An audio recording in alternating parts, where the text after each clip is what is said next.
여러분 안녕하십니까. 3월 23일 김은강 튜브 방송입니다. 최근 북한의 행보에서 눈에 두드러지게 나는 것은 김정은의 동생 김여정의 위상을 대내적으로 전례 없이 부상시키고 있다는 이런 사실입니다. 북한 내부 소식통이 보내온 자료에 의하더라도 내부적으로 당, 국가 및 군대 간부들에게 김여정을 각오하는 다른 자세에서 더 존경하고 더 흠모하는 마음으로 모시라는 이런 지령을 내렸다고 합니다. 여기서 모신다라고 하는 표현은 김정은과 백두혈통들에게만 붙여오는 이런 최고의 존경 표현입니다. 김일성 그렇고 김정일이 그랬고요. 모신다. 일반 간부들을 모신다 아니면 압니다. 백두혈통을 모신다고 하죠. 김여정을 모신다라고 하면 결국 김여정을 백두혈통의 반열에 공식적으로 올려 세웠다는 의미가 되는 것입니다.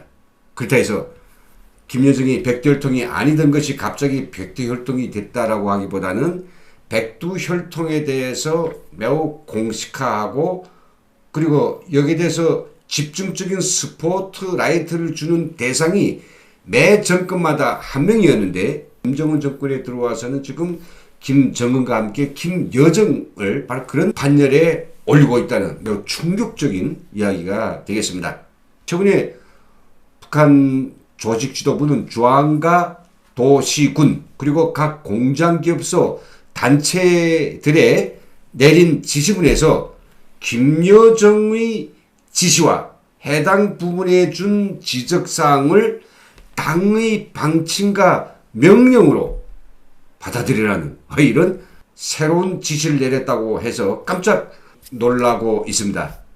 누가요? 북한 간부들과 주민들이죠.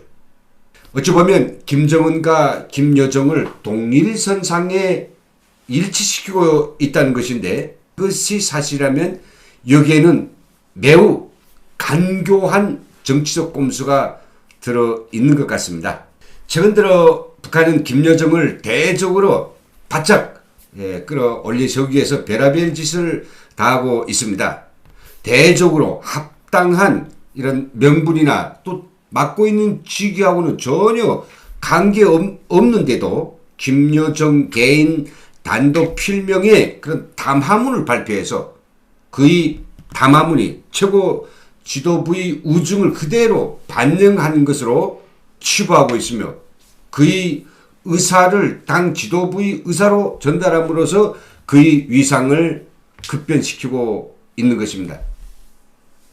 또 담화의 내용과 수위를 보아도 북한이 보통 간부가 아니라 오로지 김정은 정도에서 다룰 수 있는 기밀 정보들을 그대로 드러내고 있으며 또 그 내용에 기초해서 그가 평가하고 분석하고 결론하는 내용들은 결국 북한 최고 지도부의 의중을 그대로 담고 있는 것으로 그들도 애써 피력하고 있는 것입니다.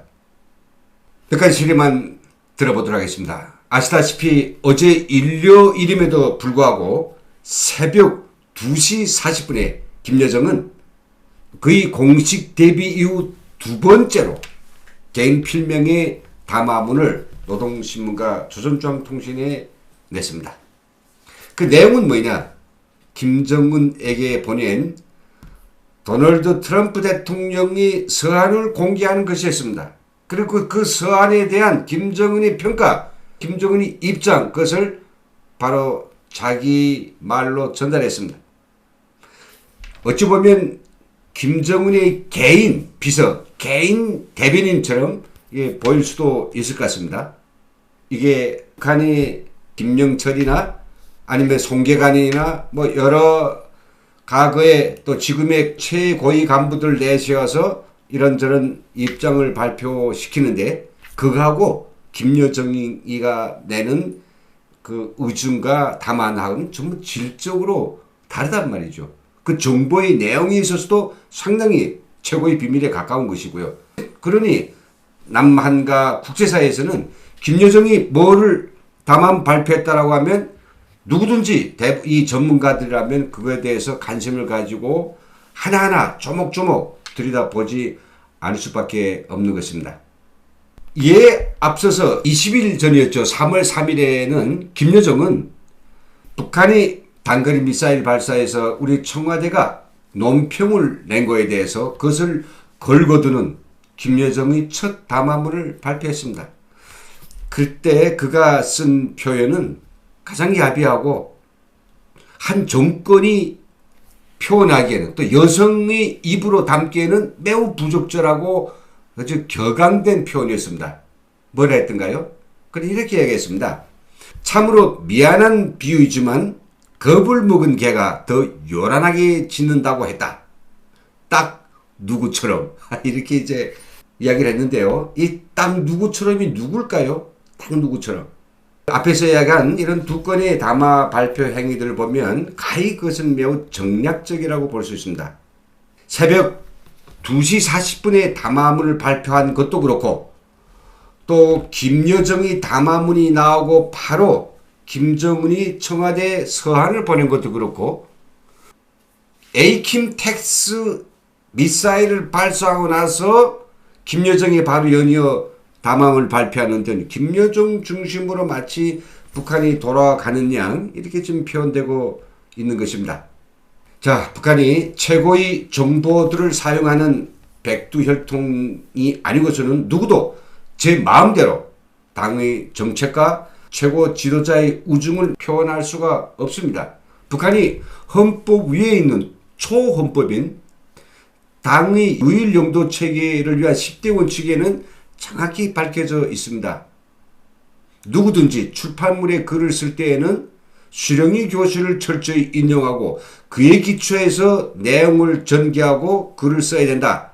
근데 김여정은 바로 이렇게 오빠인 김정은과 거의 대등한 위치에서 행세를 하고 행위를 하고 움졸이고 있는 것은 그만큼 김여정에게 무엇인가 정치적 목적을 둔 허용을 주었다는 것이죠. 그 정치적 목적이 무엇인가? 그것이 매우 저는 중요하다고 생각됩니다. 이에 대해서는 개인적으로 세 가지로 저는 입장을 좀 피력하고자 합니다. 첫째로 김정인의 치명적인 질병 등 유고에 대한 대내적 준비라고 생각합니다. 김정은의 건강은 사실 우리가 생각하고 있는 것보다는 훨씬 더 위험한 상태에 있다라고 하는 것이 북한 내부 고위 소식통의 전언입니다. 우리가 직접 목격하고 있는 것처럼 가장 큰 문제가 김정은이 이 거대 체중에 따르는 심혈관, 호흡기 그리고 심장 계통이 완전히 나빠진 것이고 이에 따라서 당뇨와 고혈압 부차적인 이 후유증까지 다 포함한다면 36살의 젊은 나이라고 할지라도 매일과 같이 산의 진미를 먹어대고 그 독한 곤약을 퍼놓고 독한 담배를 손에서 끊지 않고 줄기차게 빨아대는 이런 사람이 과연 얼마를 더 살 수 있을까? 세상은 그렇게 탐내가는 자에게 모든 행복을 다 주지는 않습니다. 언젠가 그가 급병이 와가지고 생소의 할아버지나 아버지가 걸렸던 바로 그 가족력이 있는 급성 심근경색에 올 수 있는 가능성들 배제하지 못하고 있는 거죠. 이거 남산의 진료소, 동아진료소 의사들은 다 알고 있다고 합니다. 그렇다고 하면 김정은이 급작스러운 유고가 발생했을 때 그 정치적 공백을 빨리 메워버리고 바로 백두혈통의 통치권을 아주 손쉽게 이어나가기 위해서는 지금 평소부터 김정은을 대타할 수 있는 김여정의 정치적 입지를 돈독히 하는 게 매우 중요했을 것이라고 생각됩니다. 이런 의미에서 최근에 북한은 바로 김여정의 입신양면, 김여정의 정치적 입지를 바짝 올리는데 아주 안간 힘을 쓰고 있다고 볼 수 있습니다. 두 번째는 김정은에 대한 서방 세계의 잠수작전에 대한 예방조치라고 생각됩니다. 미국은 마음만 먹으면 언제든지 외과수술적 타격, 즉 서지컬 스트라이크를 감행한다면 김정은 뭐가 났다는 것은 사실 문제도 아닙니다. 이 작전을 했을 때 중국이 개입을 해가지고 문제가 복잡하게 돌아갈 것 같아서 지금 미국은 타임을 조절하고 있는 듯 보이기도 하고요. 또 그 잠수작전에 필요한 사전 준비를 위해서 시간이 좀 필요된 듯 하기도 합니다. 그러나 우리 여기서 하나 명심해야 될 것은 미국과 한국군에서 김정은 잠수작전을 위해서 특수부대가 조직된 것이 바로 2017년이라고 하는 사실을 감안한다면 그때부터 3년간 지나갔는데 3년간 미국과 한국의 김정은 참수를 위한 특수부대들이 그냥 아무것도 안 하고 있었을까요? 뭔가는 했을 것입니다. 그러니 이런 사실을 잘 알고 있는 북한, 만약 김정은이 목 떨어진다면 누군가는 또 역시 이 백두혈통의 세세년년 권력을 유지하기 위해서 중단 없이 통치 권력을 이어받고 끝까지 버텨보자고 하는 것이죠. 그게 아마 김여정일 수 있습니다. 그러면 국제사회가 봤을 때 야, 김정은 하나 죽여가지고서는 해결될 일 아니다. 김정은 힘들게 참수했다 해도 또 김여정이 있는데 동시에 둘 다 제끼지 못한다면 이건 의미가 없다. 이런 결론에 떨어진다면 굉장히 참수작전에 힘이 빠지게 될 것이죠. 이런 필요가 있다라고 좀 생각됩니다. 두 가지 사실만 놓고 봐도 지금 김정은은 겉으로는 굉장히 강한 척, 겉으로는 굉장히 자기는 요유만만하고 뭐 거대한 힘을 가진 척하지만은 사실 그의 속은 굉장히 복잡하고 불안하고 두렵고 그리고 늘 생명이 불안 때문에 뭔가 마음을 놓을 수가 없는 그런 상황이 틀림없습니다. 그러한 그의 그 스트레스와 강력한 정신적인 불안과 그리고 공포 증세, 그것이 결국은 김여정을 준비시키는 이런 지경까지 이르렀다고 저는 확신합니다. 마지막 세 번째로서는 지금 김정은의 국정 운영에서 보이고 있는 하자, 너무나도 한심하기 짝이 없는 이 실패에 대한 보충적인 방안이라고 생각합니다. 김정은이 2013년 장성택을 처형한 이유 중에 하나가 그때 김정은이 마식령 스키장과 같은 그리고 평양 승마장과 같은 이런 애유성 유유 오락시설을 꾸리겠다고 달러를 빨리 들이대라고 장성택한테 내려먹었거든요. 장성택이 뭐라 했습니까? 돈을 그냥 쓰자면 하루아침이다. 그러니 이것을 불려서 써야 되고 특히 중국과 경제협력의 토대를 마련해가지고 거기서 버는 돈으로 뭐 이거 짓든 저거 짓든 합시다라고 타이른 거죠.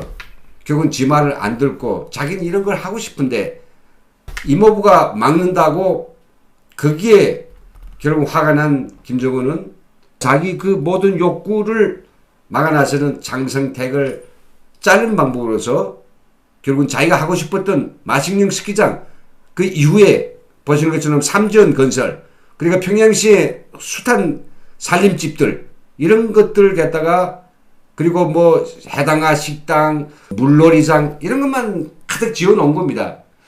이런 모든 건설들을 해놓으면 김정은이 치적은 될 수 있으나 북한 경제는 결코 멸망의 늪에서 헤어날 수 없지 않습니까? 북한이 지금 그런 상황입니다.